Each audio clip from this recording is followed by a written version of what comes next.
Well, staying with Brexit, as the latest round of negotiations continues in Brussels, today there is a stark warning from one of Europe's top diplomats that Britain needs to make clear what the UK will look like after Brexit urgently, or it will fall off a cliff edge and run out of time to negotiate a successful exit from the EU. The Danish ambassador to Britain is about to return home after 4 years in the role, and he joins us exclusively this morning. Welcome. Thank you very much for joining us. I mean, you literally are about to leave, aren't you? Getting on a flight this evening. This evening, yes. No, thank you very much. After an amazing 4 years. Definitely. Lots happening politically. How have you felt? Yes, I think you have entertained me tremendously during the last 4 years. I came in the summer of 2013, where the debate was going lively on the Scottish referendum of independence. And then we had the elections in 2015, and then the referendum on Brexit, and now we had elections also in June, and the debate on Brexit is continuing. So it has been very interesting and quite challenging also from time to time. What was your personal reaction to Brexit? Well, I mean, I can say, like many other Danish people, we have been partners with the UK since we entered together to the European Union in 1973, and actually we were also together before that in EFTA. So we regretted, of course, the outcome, but we respect it. I mean, we have a great tradition of referendums in Denmark, and we know that this is a legitimate democratic process, which you have to respect the outcome. Is it in Britain's best interest? Yeah, well, I mean, it remains to be seen. I mean, now we have to negotiate an orderly exit of the United Kingdom, and then we'll see what happens. We've just heard from Theresa May saying she still believes no deal is better than a bad deal. Yeah, I don't know. I think it's better that we go to the negotiation table and we talk about the things. Then I mean, I don't think it contributes to making a better atmosphere. I think we have to go down to the nitty-gritty details, and that's also why I think it's very positive that the British government over the last week has presented a number of position papers, which will then give us the opportunity to go into the details of the realities and negotiations. Is it embarrassing, though, when the President of the EU Commission says that he's taken the time to look at those positioning papers and he said that none of them is actually satisfactory?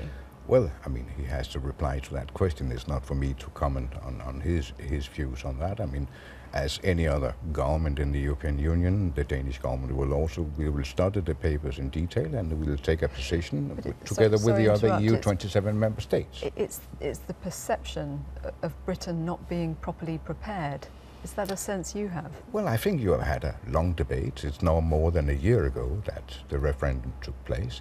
There's been a long, let's say, a very British debate with a lot of what you could call wishful thinking about the future and how to get out of the European Union, a lot of cake and eat it. But you also have to bear in mind that this is a process which is taking place within an international treaty framework. We have clear rules in Article 50. And we have now adopted a mandate in the European Council to guide these negotiations and ask the Commission to do it on our behalf. You also have to bear in mind that in other countries, like my own country, I mean, there's also political constituencies and economic interests to take care of. So every country has their own considerations and issues to take care of in these negotiations, which also has to be approved by our Parliament. But when you say that there's been a lot of cake and eat it and wishful thinking through the debate, do you think the British people have been misled on what Brexit actually means? No, I don't think so. I think it's part of this clarification process on what actually Brexit means. What does it mean for you? What do you think would be in Britain's best interest? Well, I mean, if we could choose, I mean, we would like to see the UK as close as possible to the internal market, to the customs union, like maybe a country like Norway or Switzerland.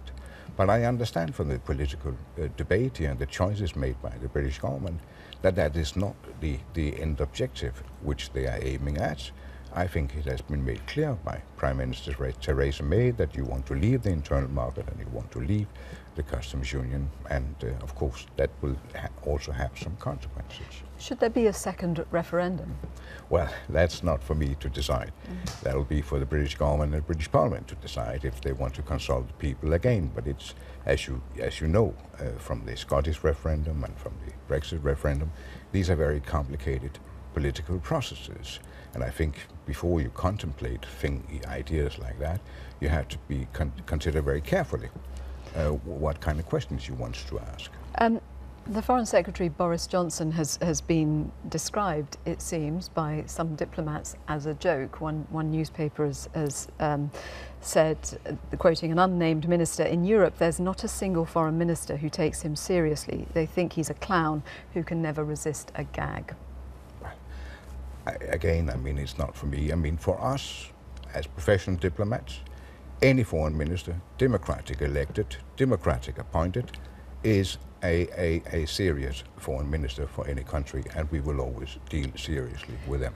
And obviously, you've been here sort of because of the relationship between Denmark and Britain. Going forward, how do you see economic relations? I mean, France has made absolutely clear that it wants to attract as much business from Britain as possible to effectively capitalise on Brexit. Would Denmark look to attract British business? Well, I mean, we do our day-to-day business also at the embassy. I mean, even before I came here, one part of the ambassador's job was to attract British investments into Denmark. So that's part of our normal business. So how do we approach it? I mean, I can put it in a simple term, saying that we are hoping for as frictionless trade as possible. There will be consequences for our economic relations, and we will make sure, of course, that we protect Danish interests in these negotiations. I mean, any kind of position which will entail that jobs or investments or companies will be moved from Denmark to the United Kingdom, I think it would be difficult for a Danish government to approve that, but that's only natural. But that said, we will, after we have taken care of our interest and the interest of the 27 member states, for us, I mean, our main trading partner is the European Union. And therefore the integrity of the single market is predominantly important for us. And that's also why we are very much bear that in mind, that we have to make sure that all the benefits and all the advantages that we have gained over the last 40 years in creating the internal market, which was also a British idea promoted very strongly by Margaret Thatcher, that this will be safeguarded also for the future. But we would like to see the UK as close as possible to that. Does there need to be clarity by the end of the year? Well, the clock is ticking, and that's, I mean, the real challenge, I think, because one thing is the divorce, which is actually what we are negotiating now, according to Article 15 in the treaty. And that's whether we have the 2-year deadline. But of course, if you want to avoid the so-called cliff edge, we will have to, before the end of this 2-year deadline, we'll have to look into the future. Because is there a danger that companies will start to actually decide that their contingency planning has to go ahead by the end of this year, potentially, if they don't know what the shape of Brexit is going to be? Could be. I mean, what really, I think, affects also Danish companies in the United Kingdom is all the uncertainty, which also came after the Brexit referendum.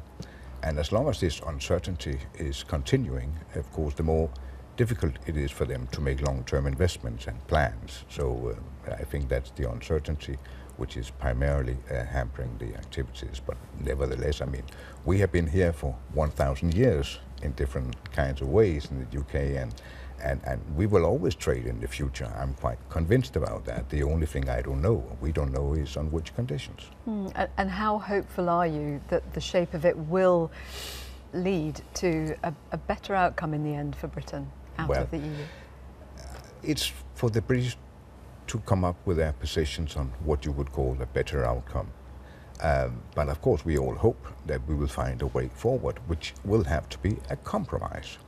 And you need two for tango, no?